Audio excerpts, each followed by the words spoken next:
They say every lawyer has that one case that keeps them awake at night. The case where the lines between right and wrong blur so completely that you can't tell where justice ends and deception begins. But what happens when the person defending the guilty becomes the guilty themselves? What happens when the man who spent his entire career standing between criminals and their consequences suddenly finds himself on the other side of that courtroom door? This is the story of a lawyer who knew too much, said too little, and became entangled in a web so dark that even he couldn't argue his way out of it. Picture a man in his 50s, sitting alone in a police interrogation room. His suit is expensive, his tie perfectly knotted, his hands folded calmly on the metal table. But his eyes, those eyes tell a different story. They're the eyes of someone who has spent decades reading people, manipulating juries, finding loopholes in the law. Now those same eyes are being read by detectives who want to know one thing: did you kill your own client? The irony is almost poetic. The defender becomes the accused. The protector becomes the predator. And the law he used as a shield for so many years is now a weapon pointed directly at his chest. His name was Daniel Crane, and for 23 years he was known as one of the most brilliant criminal defense attorneys in the city. Not because he believed in the innocence of his clients, but because he believed in something far more dangerous: the power of reasonable doubt. Crane didn't care if his clients were guilty. In fact, he preferred it. Guilty clients paid better, fought harder, and gave him the challenge he craved. He was a master at his craft, a surgeon with words, dissecting prosecutions piece by piece until juries had no choice but to acquit. Drug dealers, white-collar criminals, even suspected murderers walked free because of Daniel Crane. And he wore that reputation like armor. But every empire has its cracks, and Crane's began to show when he took on Marcus Holt as a client. Holt was a wealthy businessman accused of orchestrating the disappearance of his business partner, a man named Victor Chen. The evidence was circumstantial but damning: emails suggesting a dispute over money, witnesses who saw them arguing the night Chen vanished, and a convenient offshore account that suddenly swelled with funds after Chen went missing. The prosecution believed Holt had Chen killed, disposed of the body, and walked away with millions. Holt, of course, claimed innocence. And Daniel Crane believed him, or at least that's what he told the jury. The trial was a spectacle. Crane dismantled the prosecution's case with surgical precision, exposing flaws in the timeline, discrediting witnesses, casting doubt on the financial evidence. He painted Holt as a victim of circumstantial assumptions, a successful man being torn down by jealousy and speculation. The jury deliberated for less than 6 hours. Not guilty. Marcus Holt walked out of that courtroom a free man, and Daniel Crane walked out with his reputation even more untouchable than before. It should have been another victory in a long line of victories.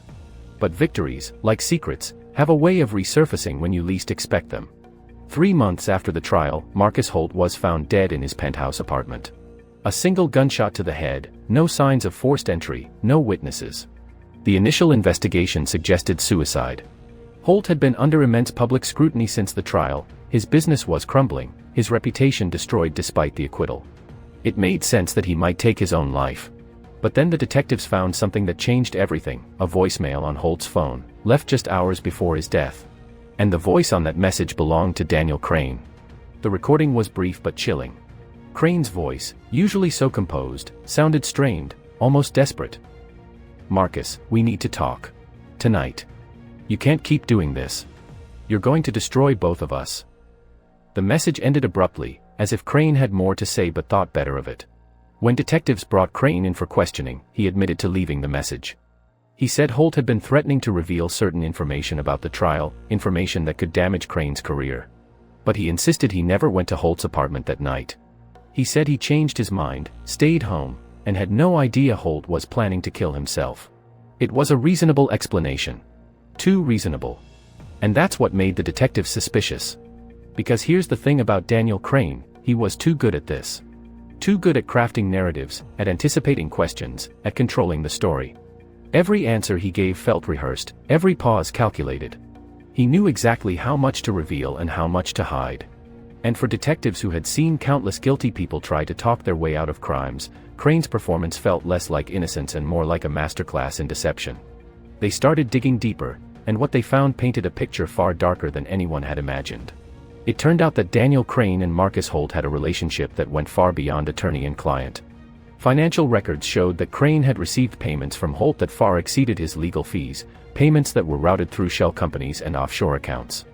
Phone records revealed dozens of calls between them in the weeks following the trial, far more contact than necessary for a case that was already closed.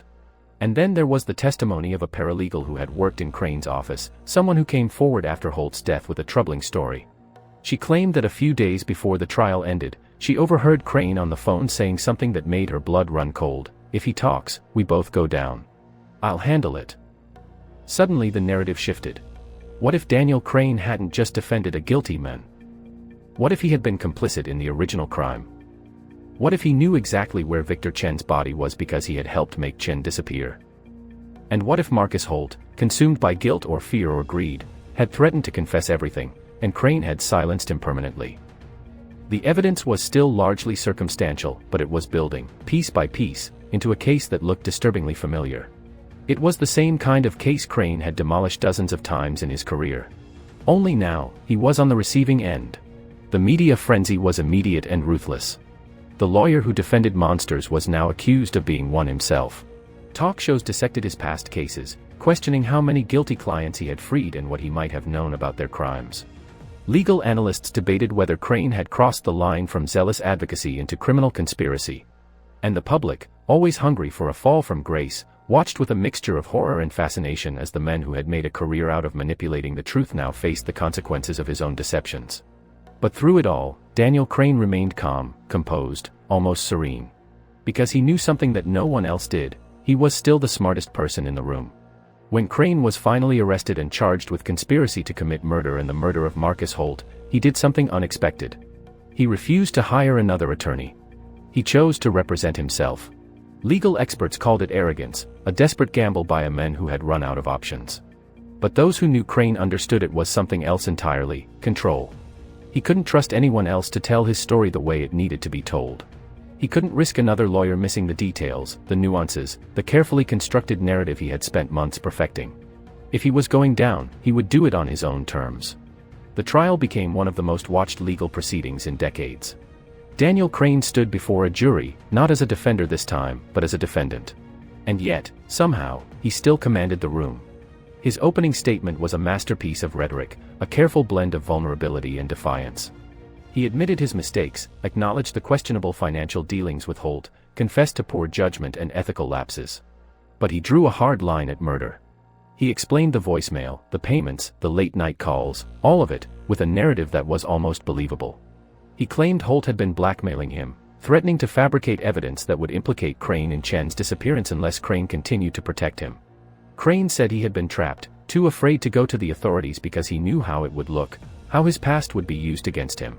And when Holt died, Crane knew he would be blamed, knew his life would unravel, but he maintained his innocence with the same confidence he had once used to free the guilty.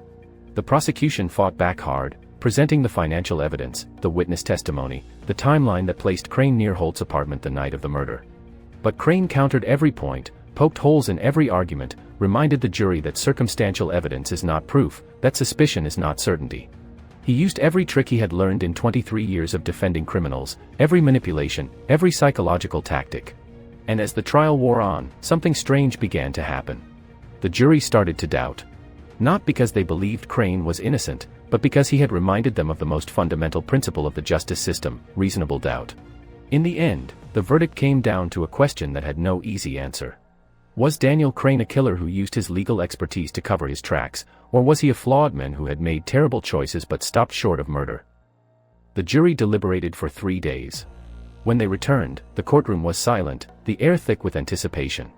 The foreperson stood, and the verdict was read: not guilty of murder, guilty of conspiracy to obstruct justice and accessory after the fact to Victor Chen's disappearance.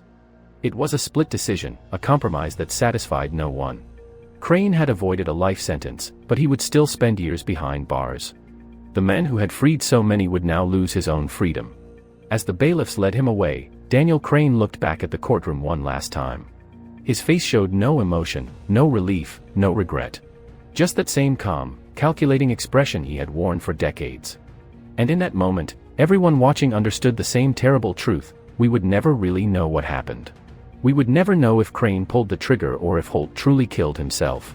We would never know how deep Crane's involvement in Victor Chen's disappearance really went. Because Crane had done what he did best. He had controlled the narrative, shaped the story, and left just enough doubt to keep the truth buried forever. This is the paradox of the justice system. It's built on the idea that everyone deserves a defense, that even the guilty have rights, that the burden of proof rests on the prosecution. And people like Daniel Crane exploit that system brilliantly. They understand that justice isn't about truth, it's about evidence. It's about what you can prove, not what you know. And when someone with that much knowledge of the law decides to use it for themselves, the line between defender and criminal disappears entirely. Crane spent his career arguing that his clients deserved the benefit of the doubt, and in the end, he gave himself the same mercy. Whether he deserved it is a question that will haunt everyone who followed his case for years to come. The story of Daniel Crane is a reminder that the people we trust to uphold the law are still human, still capable of corruption, still vulnerable to the same darkness they defend others against. It's a warning that expertise can be weaponized, that intelligence without morality is a dangerous thing, and that sometimes the most guilty among us are the ones who know exactly how to appear innocent. Crane is serving his sentence now, in a medium-security prison where he spends his days in the law library, still reading cases, still studying the system that both made him and destroyed him. Some say he's planning an appeal. Others say he's writing a book. But the truth is, Daniel Crane doesn't need to say anything more.